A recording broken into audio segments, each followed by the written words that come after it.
श्री गणेश पुराण ग्रंथ समाप्ती आणि ग्रंथ महात्म्य अध्याय 155। श्री गणेशाय नमः।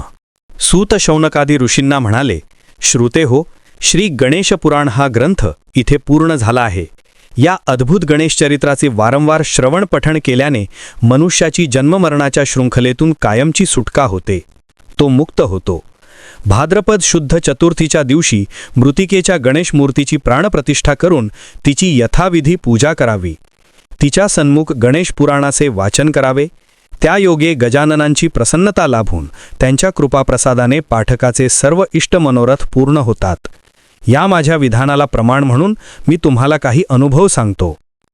एके दिवशी लोमेश ऋषी ब्रह्मदेवाच्या दर्शनास गेले होते। त्यांच्या समवेत एक मुका मनुष्यही होता।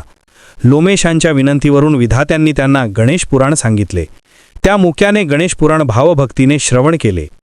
गणेश पुराणाच्या श्रवणाच्या पुण्याईने त्याला वाचा फुटली। तो बृहस्पतींप्रमाणे महाज्ञानी झाला।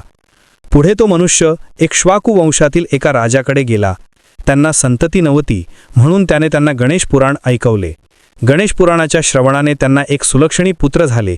त्या राजांच्या भगिनींनाही मूलबाळ नव्हते। गणेश पुराण श्रवण केल्याने त्यांनाही संतान प्राप्ती झाली।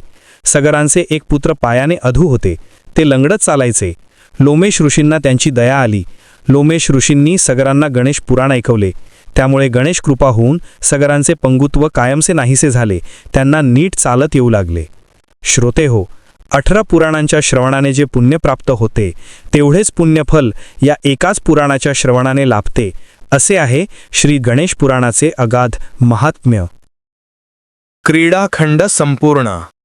श्री गणेश पुराण कथासार समाप्त। शुभम भवतु।